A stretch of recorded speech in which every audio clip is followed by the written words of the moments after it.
They handed my project to him like I never existed. That's the thought that ran through my mind the moment I realized what had happened. I'm Lucas Grant, 34 years old, and I had spent the past 4 years building my career at Harrison & Cole Consulting, a mid-sized firm in Chicago that handled high-profile clients. I wasn't flashy. I wasn't loud. But I was good at my job. No, not just good. I was exceptional. My clients trusted me. My projects consistently overperformed. And for the past 3 years, I had been the top contributor in our department. I had started as a junior analyst, fresh out of university, eager and ambitious. Over time, I learned the ropes, developed my own client strategies, and built relationships that brought in significant revenue. I mentored colleagues, trained new hires, and created systems that allowed others to succeed alongside me. I worked hard late nights, early mornings, weekends when needed, not for praise, but because I genuinely cared about doing things the right way. Then Ryan Matthews joined the firm. Ryan was the type of employee everyone thinks is charming until you see how little substance he has. He had charisma, could smile at the right time, nod during meetings, and somehow make it seem like he was essential. But the truth was he was lazy, opportunistic, and completely unprepared for real work. It started with small things. Ryan would sit in meetings and repeat points I had made in emails. He'd casually mention my approach to clients I had nurtured for months. At first, I brushed it off. I figured maybe it was harmless office politics, small infractions, nothing serious. But then came the Thompson account, the project that would make or break the quarter. I had spent 6 weeks preparing it.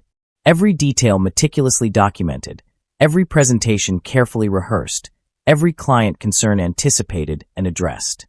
This wasn't just any account. It was a marquee client, a major boost to our firm's reputation and revenue.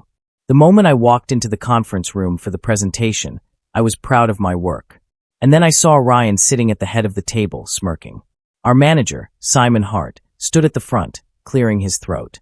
"I want to congratulate Ryan on his leadership with the Thompson account," he said, smiling at him. My jaw went slack. My work, every hour I had invested, every strategy one had built, was being handed to Ryan like he had done it himself. I froze. The room was silent. Colleagues nodded politely, unaware of what was really happening. Some scribbled notes, some sipped coffee. Ryan basked in the praise, oblivious to the storm brewing behind my eyes. Simon continued, "Ryan really brought this project together. Excellent work." I wanted to stand up and shout. This was my project. I closed the deals, I strategized every step, I built the client relationship from scratch. But instead, I sat still, my hands clenched under the table. I had learned long ago that revenge isn't about impulsive anger. It's about strategy, timing, and precision. After the meeting, I returned to my office. My computer screen lit up with spreadsheets, emails, and project drafts that were all mine. I sat down and exhaled slowly, forcing myself to think clearly.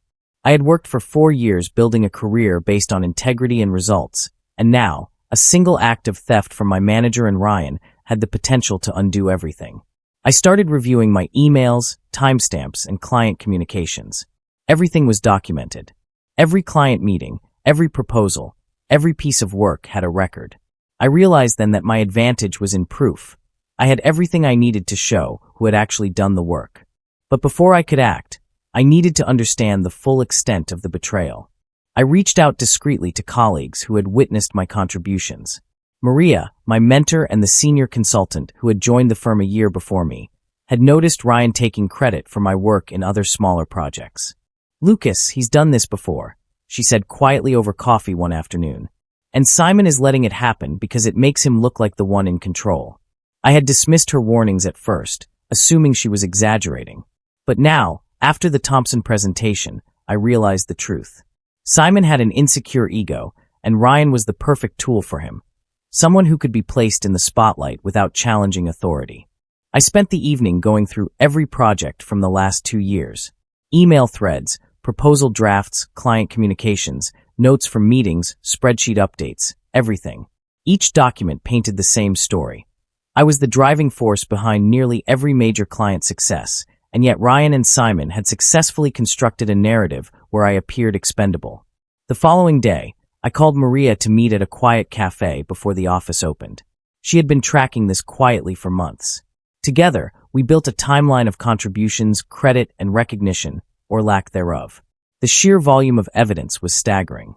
It became clear. Simon's strategy was to erode my visibility while inflating Ryan's apparent contributions, positioning him as the rising star while I became the invisible backbone. By lunchtime, I had formulated a plan. This wasn't going to be impulsive or petty. It was going to be strategic, undeniable, and utterly effective. Simon and Ryan were about to discover that you can't erase someone's contributions without consequences. I started by quietly alerting a few key clients, those who had directly worked with me on projects.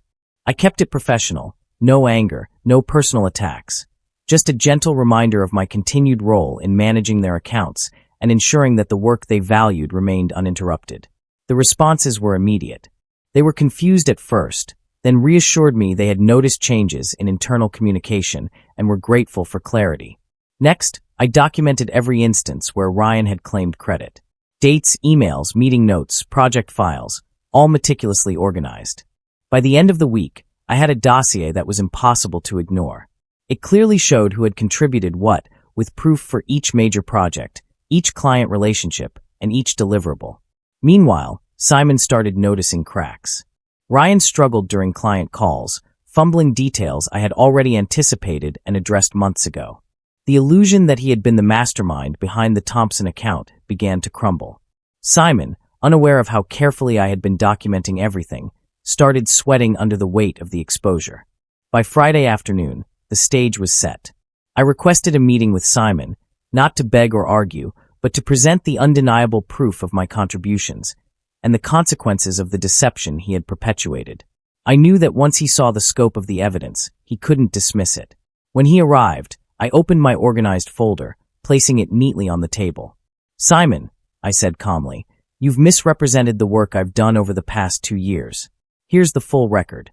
He glanced at the documents, confusion flashing across his face. "Lucas." I didn't let him finish. "Every client, every project, every success attributed to Ryan or even to you personally.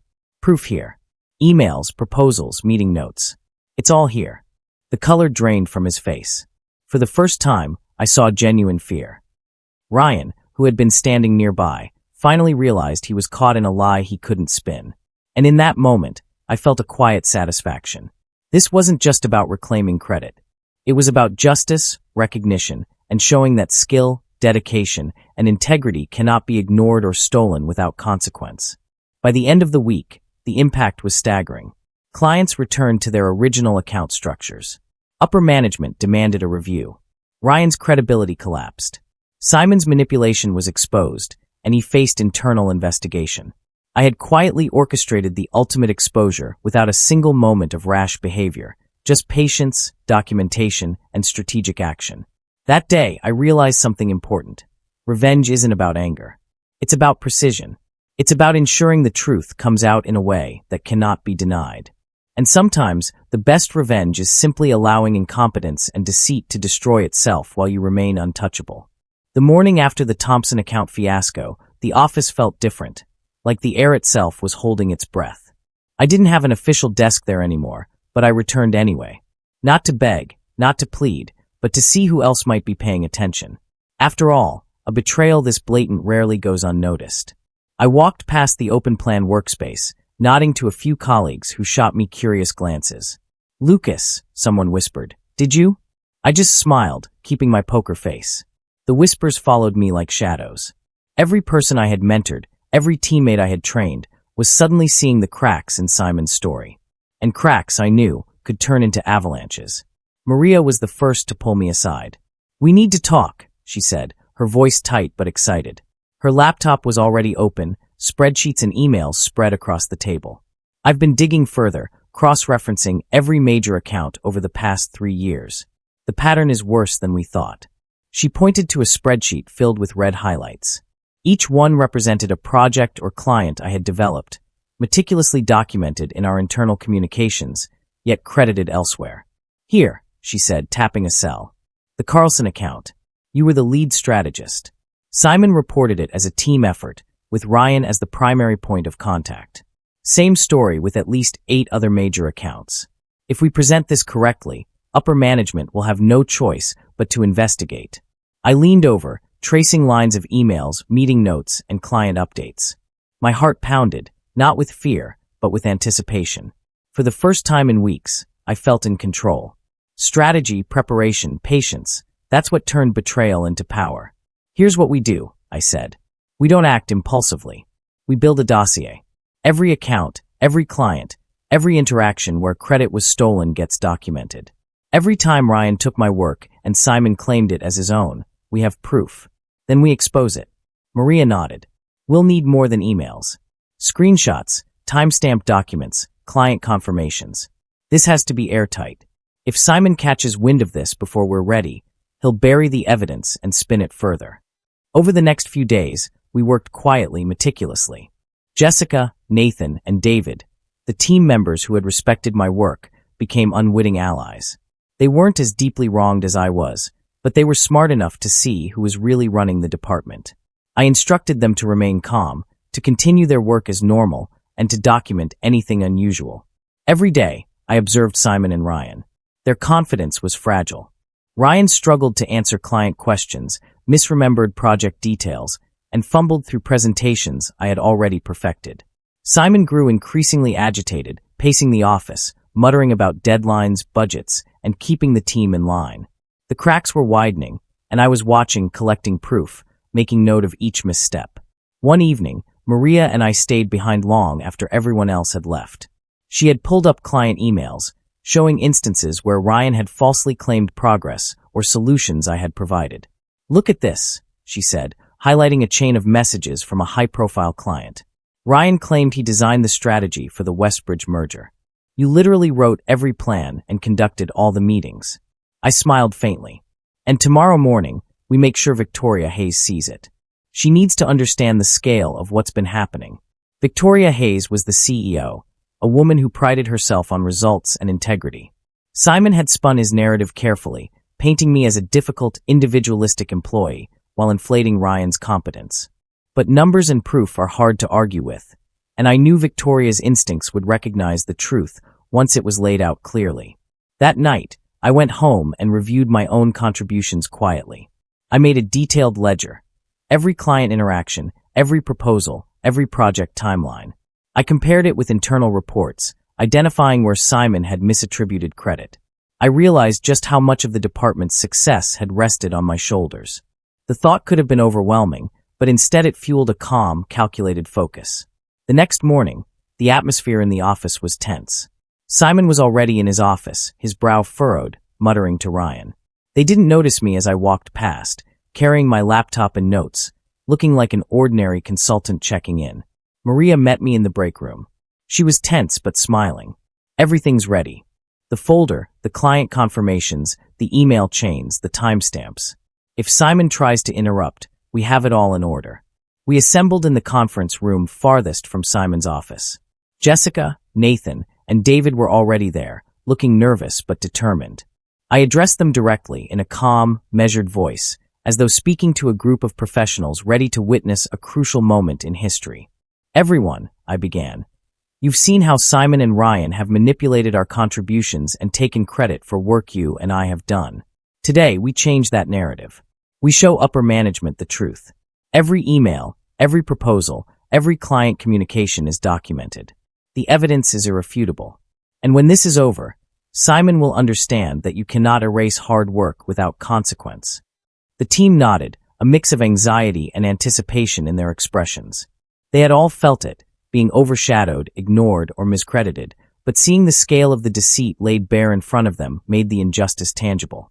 By mid-morning, the timing was perfect. Simon left his office to attend a call with a client, and Ryan was elsewhere, fumbling through notes he clearly didn't understand. Maria quietly sent an email to Victoria Hayes requesting an urgent meeting with her and our core team. She described it as a departmental review with important documentation regarding project contributions. Within an hour, Victoria arrived. Her presence changed the room.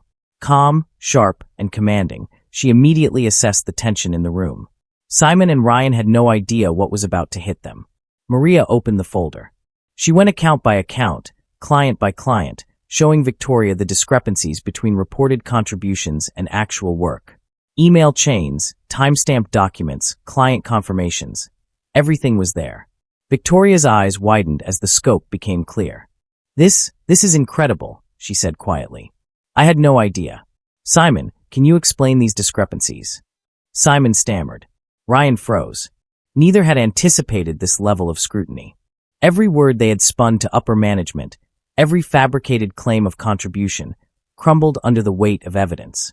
By the end of the meeting, Victoria had ordered an immediate audit of the department, suspended Simon pending further investigation, and called in HR to review the situation.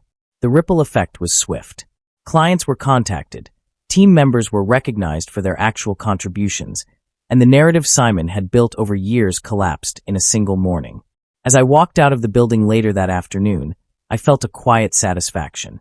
This wasn't about revenge in the petty sense. It was about justice, recognition, and integrity. Simon and Ryan had been exposed not through gossip or emotion, but through careful documentation, strategic planning, and unwavering patience. And while they scrambled to repair their credibility, my team and I had regained our power. Not by shouting, not by arguing, but by letting the truth speak for itself. The morning sunlight cut through the blinds of Harrison and Cole's conference room like a spotlight, highlighting the tension that had built over weeks. Today was the day everything would change. I arrived early, carrying the compiled evidence folder in one hand and a coffee in the other. The air felt electric.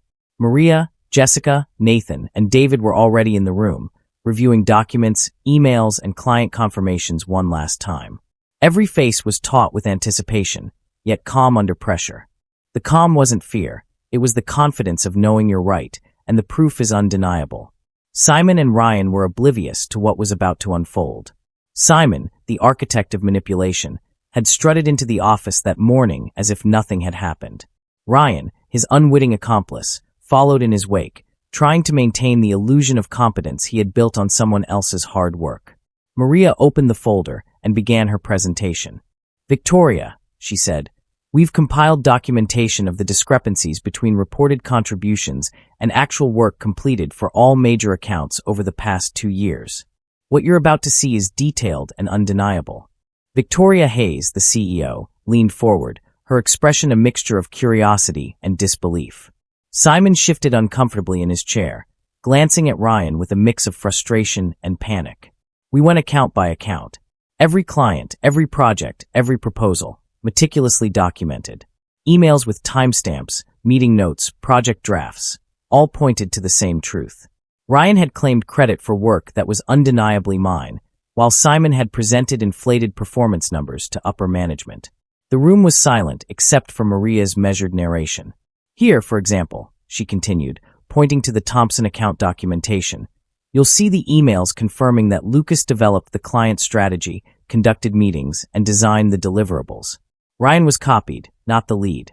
Yet in reports to management, he was listed as the primary contributor. Victoria's eyes narrowed. This is astonishing. Simon tried to interject. Victoria, don't, Victoria said, her voice firm and commanding. The weight in her tone silenced the room instantly. Continue. Maria continued, moving through every major account. The Westbridge merger, Carlson portfolio, Eastwood project. Each story echoing the same pattern. Time and again, I had been the primary contributor. Ryan had taken credit. Simon had allowed it to happen, even encouraged it, to protect his ego and inflate his own apparent performance. Ryan's confident posture began to crumble. I could see it in the way he fidgeted, glancing nervously at Simon, hoping for a lifeline that wouldn't come. Simon's face went pale. Beads of sweat formed along his hairline. The narrative he had crafted for months was collapsing piece by piece. Finally, Maria placed a printed email thread in front of Victoria. This email from last month, she said, shows Simon instructing Ryan to present a client proposal as his own work during a board review. The timing and content matched the documents showing Lucas's actual involvement. Victoria leaned back, pinching the bridge of her nose. I had no idea it was this extensive. I cleared my throat, feeling the weight of the moment. It's not just extensive, I said calmly. It's systematic. Every major success in our department over the past 2 years has been misrepresented. Clients, reports, and even internal promotions have been influenced by this deception. Simon's mouth opened and closed like a fish out of water.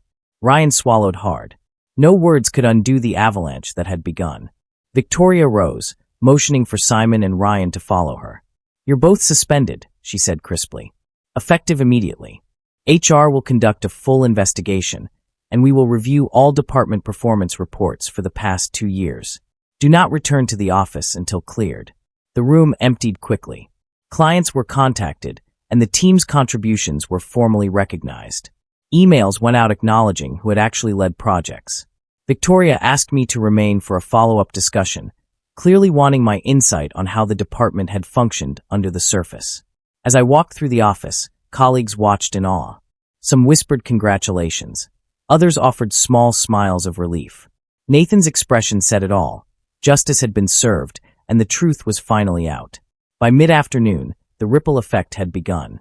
Clients who had worked directly with me began calling to confirm the integrity of their accounts.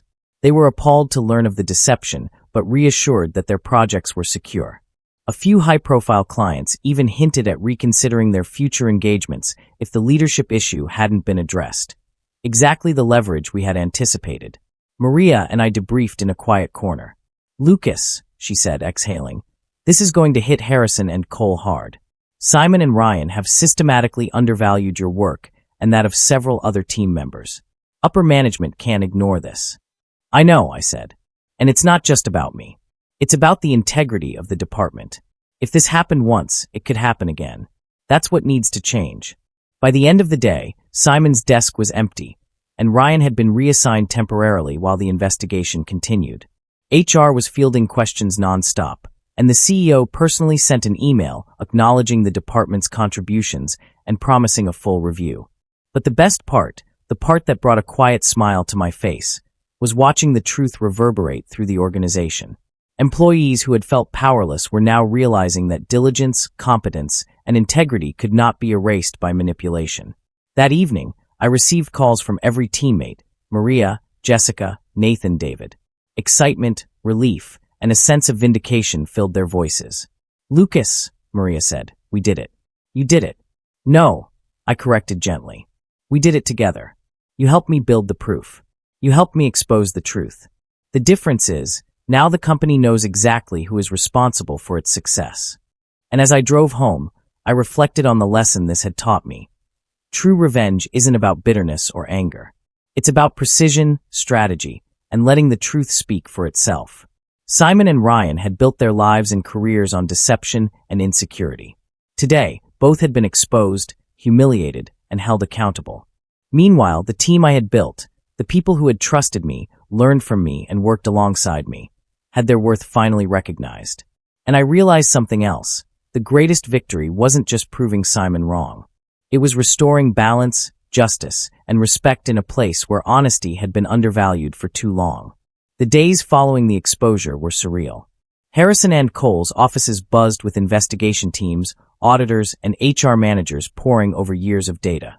Every corner of the department bore witness to the fallout of Simon and Ryan's deception. Yet for me, it was quiet, almost peaceful. I no longer had a desk there, no official title, but I felt more in control than I ever had as Employee of the Month or top performer. Maria called first thing the morning after the exposure.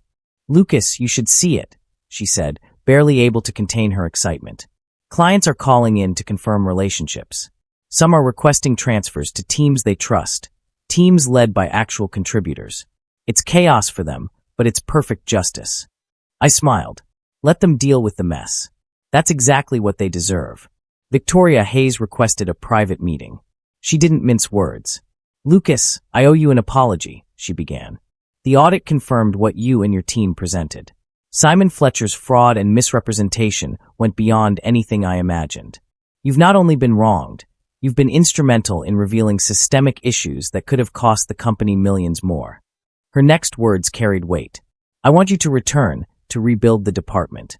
You'll have full authority. Hire your team, implement your systems, and report directly to me. Of course, we'll adjust your compensation to reflect the value you bring." I considered her offer. It was generous, almost too generous. But my priorities had shifted. The past weeks had taught me something invaluable. Success doesn't come from titles or offices, but from working in an environment that respects competence and integrity. "I appreciate the offer," I said. "Truly. But I've decided to move forward elsewhere."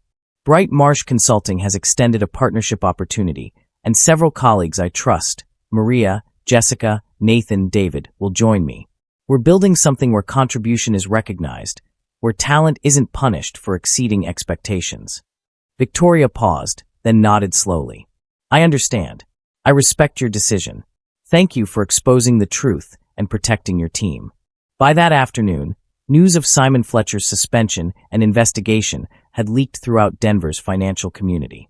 Clients withdrew from accounts under his management, some shifting business to firms led by professionals they trusted, professionals like me and my team. Bradley's career crumbled even further when regulatory agencies discovered discrepancies in reports and performance claims. Rumors of legal action and potential criminal charges circulated quickly.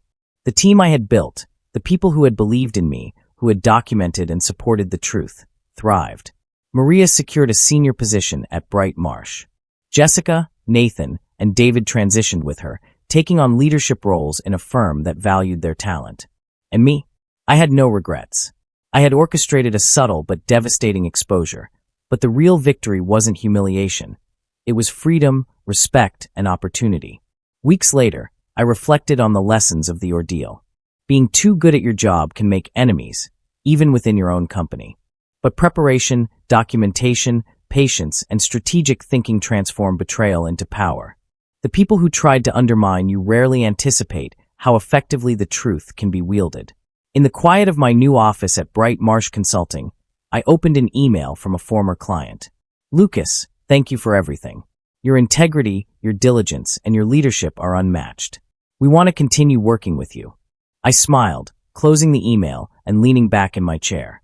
Sometimes revenge is about watching incompetence destroy itself. Other times, it's about creating something far better than the environment that tried to suppress you. Today, I had done both. And as the Denver skyline glimmered in the fading sunlight, I realized the ultimate truth. The greatest victory isn't defeating your enemies. It's building a future where you, and the people who deserve it, can succeed on your own terms. The memory of Simon's panic, Ryan's helplessness, and the cascade of resignations, investigations, and client withdrawals remained vivid. But it wasn't bitterness that lingered. It was satisfaction, justice, and clarity. In the end, Morrison Financial Services would have to rebuild from the ruins of deceit. And I was already building something far stronger, guided by competence, trust, and integrity. Sometimes the most powerful revenge isn't personal. It's strategic, it's patient, and it changes the game forever. Thanks for watching. I can't grow this channel without you. If you enjoyed this story, please subscribe and join me in building a space where justice and payback always win.